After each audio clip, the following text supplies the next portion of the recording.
بناء العضلات وزيادة الحجم هو أصعب بكثير مما يعتقد معظم الناس. بالطبع، قد تكون متطلبات التمارين الرياضية صعبة، والقليل من الناس يتوقعون مدى صعوبة الالتزام بخطة غذائية صحيحة لزيادة الحجم. وبدون اتباع إرشادات النظام الغذائي الصحيح، لا يهم مدى صعوبة التمرين، سيكون الأمر مجرد إضاعة للوقت. لذلك لدي 9 نصائح فريدة لأولئك الذين يتطلعون إلى زيادة العضلات بشكل مستمر وبسرعة.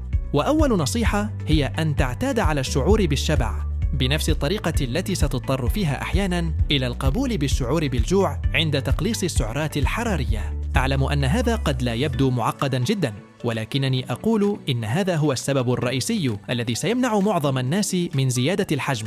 يتوقف معظم الأشخاص عن تناول الطعام عندما يشعرون بالشبع. بعد فترة قليلة، عندما يفترض أن يتناولوا وجبة، فإنهم سيتجاوزون تلك الوجبة، وهذا يعادل اتباع خطة لفقدان الوزن، حيث يتم إضافة وجبة في كل مرة تشعر فيها بالجوع. من الواضح أن ذلك سيخرجك من حالة العجز الحراري ويمنع فقدان الوزن.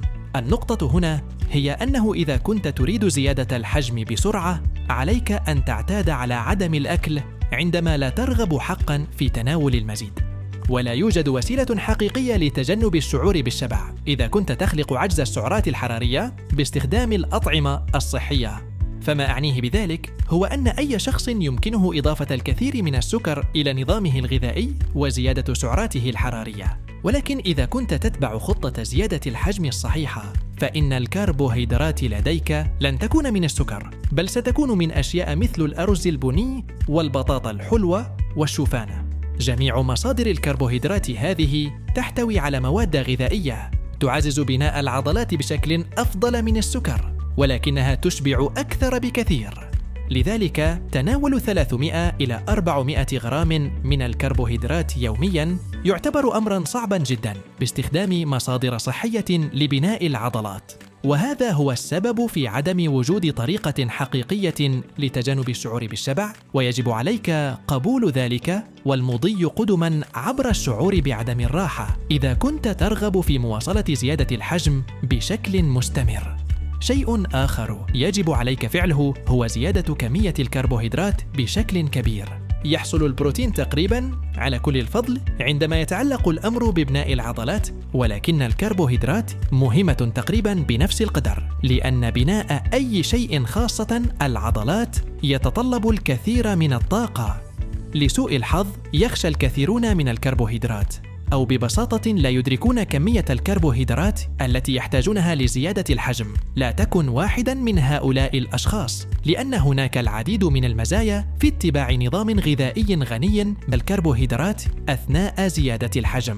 أولاً، سيزيد من القوة أثناء جلسات رفع الأثقال الخاصة بك. يعتبر رفع الأثقال نشاطاً لا هوائي، ومسار الطاقة اللاهوائي يدار في المقام الأول بواسطة الجلايكوجين، وهو الشكل المخزن للكربوهيدرات. لذا تناول المزيد من الكربوهيدرات سيساعدك في رفع أوزان أثقل، مما سيؤدي إلى نمو أكبر للعضلات.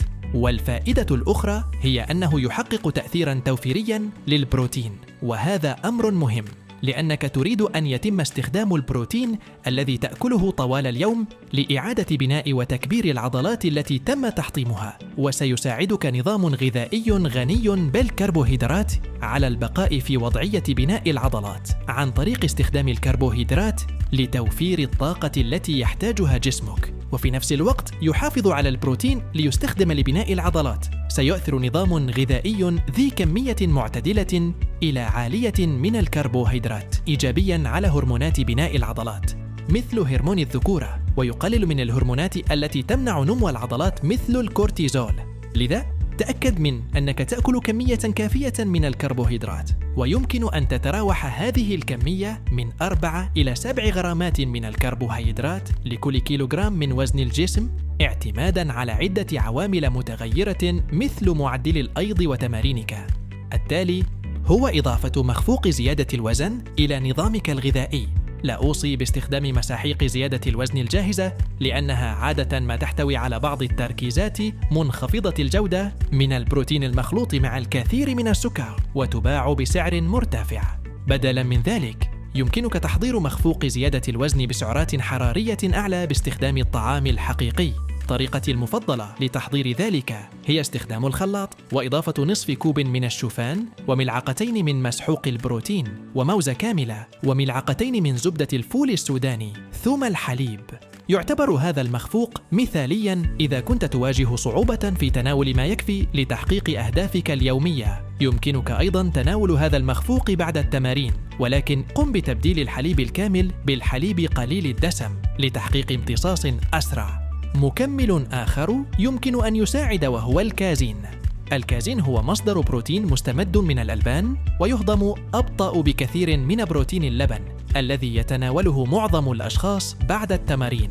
كل من الكازين وبروتين اللبن يأتيان من حليب الأبقار. حوالي 82% من البروتين الموجود في الحليب هو كازين، و18% هي بروتين اللبن. وعلى الرغم من أن كلاهما يأتي من نفس المصدر، يمكن هضم بروتين اللبن في غضون 20 دقيقة، بينما يمكن أن يستغرق الكازين ما يصل إلى 4 ساعات للهضم الكامل. من ناحية أخرى، يعتبر الكازين مصدراً أفضل للبروتين قبل النوم، لأنه سيتم إطلاقه ببطء في دورة الدم أثناء نومك، مما يمكن أن يساعد في التعافي والحفاظ على جسمك في حالة بناء العضلات. النصيحة التالية هي أن تقوم ببذل قصارى جهدك لتفضيل الطعام الحقيقي على المكملات كلما أمكنك ذلك. معظم وجباتك يجب أن تكون من الطعام الحقيقي، وذلك لأن بناء العضلات يتعلق بأكثر من مجرد تحقيق أهداف البروتين والكربوهيدرات والدهون اليومية.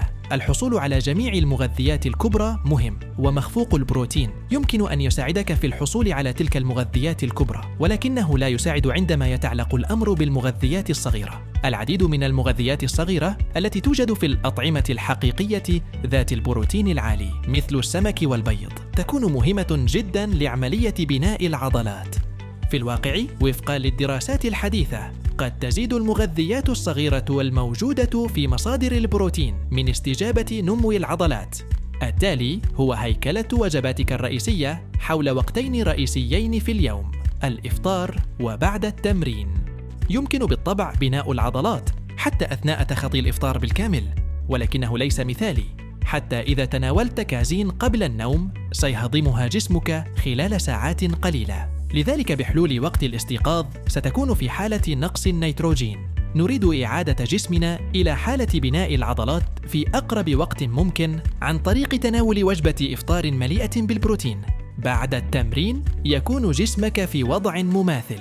سيؤدي التمرين نفسه إلى تحطيم أنسجة العضلات وخلق نقص في النيتروجين. لذلك تناول مخفوق البروتين بعد التمرين، وبعد ذلك ب30 إلى 60 دقيقة تقريباً تناول وجبة كبيرة مليئة بالبروتين والكربوهيدرات.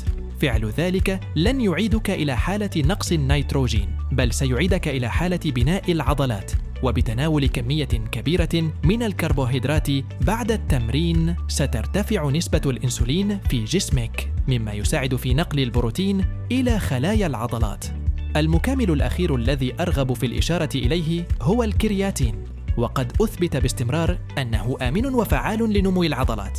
وإذا كنت ترغب في زيادة الوزن بسرعة، يمكنك القيام بالتحميل عن طريق تناول جرعة أكبر تبلغ حوالي 20 غراما من الكرياتين مع كربوهيدرات بسيطة مثل عصير العنب للمساعدة في رفع مستويات الإنسولين وتوجيه الكرياتين إلى خلايا العضلات. يمكنك أيضاً اختيار عدم التحميل وتناول 5 غرامات من الكرياتين يومياً. بعد حوالي 3 أسابيع يجب أن تكون عضلاتك مشبعة بالكرياتين كما لو كنت قد قمت بالتحميل. وعندما تكون عضلاتك مشبعة تماماً فإنه لن يساعدك فقط في بناء المزيد من العضلات، ولكنه سيحسن أيضاً قوتك وأدائك. آمل حقاً أن تكون قد استمتعت بهذا الفيديو. تذكر أن تشترك في القناة وتضغط على زر الجرس. نلتقي بفيديوهات قادمة بإذن الله.